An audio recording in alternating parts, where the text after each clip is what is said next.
So a couple months ago, Marvel revealed the release dates of their Phase 4 films, and one of the most popular ones is Black Panther, Wakanda Forever, which is coming out in July 2022. And the big question that everyone is wondering is if T'Challa will be replaced in the film. Yeah. I mean, it's such a depressing sort of question to think about, really, isn't it? No, yeah, it is, yeah. To recast someone's always difficult. Just to cast and move on someone's always difficult, but to lose because it's been such a tragic way to lose someone, like how Chadwick Boseman died, it's peak, to be honest. Yeah, it is, man. It is. It's a very hard decision. It's a very hard decision, but at the same time, I am very intrigued to see just what they do here. Yeah. It's exciting for me because one of my biggest complaints with Marvel films is that I just find them to be pretty cookie cutter, Yeah, I know what you mean. Yeah, they're just for a good laugh. You get a few like really, that's a deep moment and stuff like that. Yeah, but it's generally pretty like comedic in a way compared to like DC. I'm interested to see how they handle this. I feel like they're not going to recast T'Challa, to be honest. Oh, really? I don't think they are. Okay. Why? What makes you think that in particular? I just feel like I think they just won't.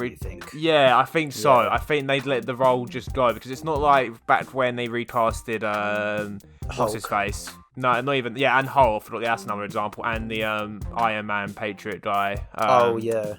I forgot his name. What's his name? Oh, we're so professional, Bill. War Machine, you mean? Yeah. Captain. We're getting there. Rhodes. Rhodes. Oh yes. my god, we're so good. Like that's fine to recast someone like that because it was all different. But I feel like because obviously Chadwick Boseman's passed away, I feel like they are going to let the character just rest in honor of him. I mean, that's personally how I would do it. Would you recast him?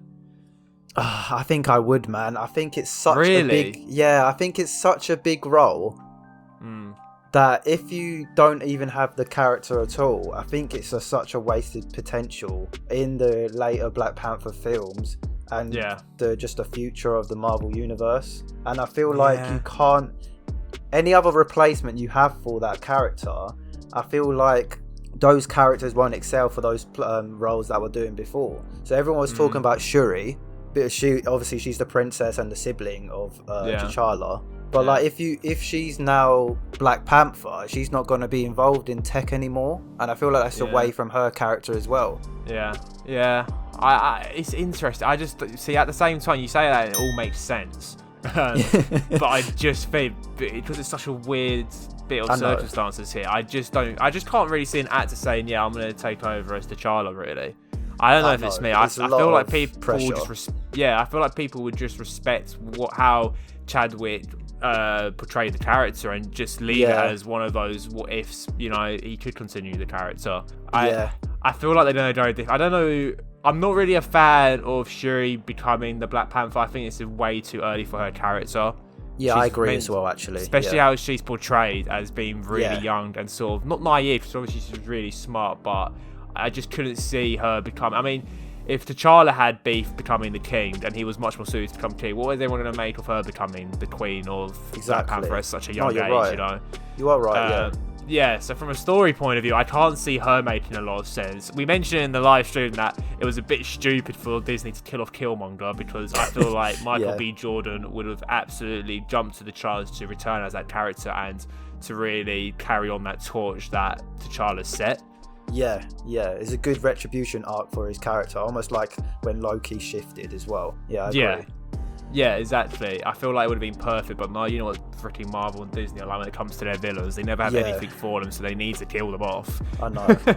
It's so annoying. But yeah, I don't know. I really don't know what they're going to go with. Whether they bring in a completely new character. I'm not too well versed when it comes to the whole Black Panther storylines from the comics and stuff like that. I feel like he might have a son or something, but again, that's too early because the son's going to be a baby if there was anything like that to play with. Yeah, man, it's difficult because like you were saying, Shuri is too young. The only other person that could take it is like Nakia, but like she didn't have a lot of screen time in the last film, and the problem with the Black Panther role, they have to be a quote unquote warrior. Yeah. And those two aren't really warrior types. I liked what you said in the live stream, that if the film starts off with T'Challa's funeral, and then they have to develop through that, and then we learn more about the certain tribes, and we learn more just about the civilization of Wakanda in general, because I feel like the first film could have done that more, but because we had to go to like New York and stuff or whatever, I don't know what happened, but I feel like that's what they can do. I think either decision I don't really mind, because I can see them just respecting the role. Like, the only other film I could think of that had a situation like this is like Heath Ledger's Joker. Like, he was going to be in Dark Knight's Rises, wasn't he? But they rumoured it, they rumoured it. Yeah, but he obviously passed away, so, you know, they didn't want to bring him back, or another person. Exactly, they didn't want to bring him back from that trilogy. They just said, let's respect what he did for that character, and that's why I feel like they're going to do the same with T'Challa. I am excited in a weird way, because I feel like this is really a chance for Disney and Marvel to produce a film that's a bit more hard hitting. You know, everyone's gonna come and watch this film. Everyone knows that T'Challa's died, or the character, or at least the actor's died. You know, so already there, it's gonna be a depressing note, regardless. Obviously, I'm hoping it will turn to be very bittersweet with some smiles and stuff. But I would love to see just how they handle this. And I'm really excited to, you know, I prefer like the darker films from DC and stuff like that. I feel like it's such a bad set of circumstances, but I think it gives Disney an opportunity to really make Black Panther stand out from all these other Marvel films, in terms of taking these really hard-hitting things of losing a character like T'Challa and an actor like Chadwick, and just go from the get-go. We know I feel like you said, what I said in the stream, he's died. We might as well just own that and just really make. I think you look visually. I can, especially with the whole Wakanda scenery and the city and the culture and stuff.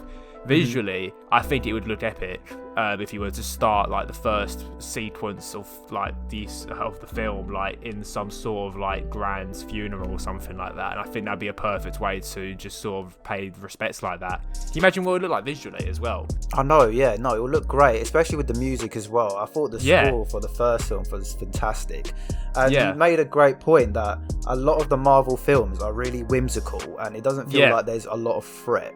Because the villain's majority are gonna die, so like this film will give that kind of like Endgame-esque feel to it, where we start off on the losing side. Like, how are we gonna develop from that? And I think that's what Disney should do, to be honest. There's not a lot of films that Disney have under their plate that does that, and I think it's the worst scenario they can do is like ignore it and act like nothing happened I can't and just continue from that.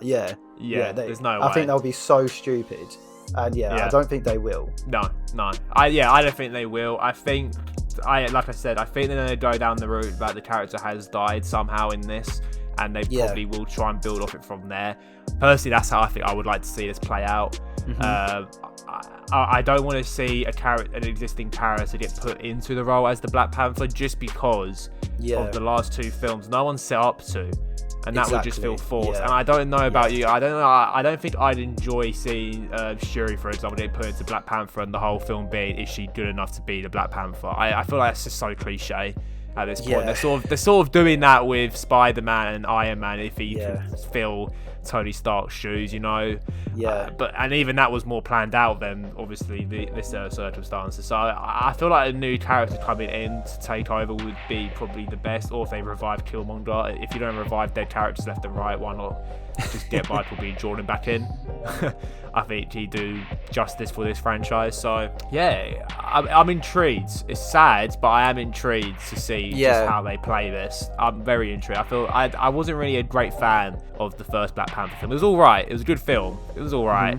I feel like it's sad to say, but I feel like this film could really give it an opportunity to, you know, put itself heads and shoulders above all the other Marvel films that we've seen before. It's not a game, it's a rich thing.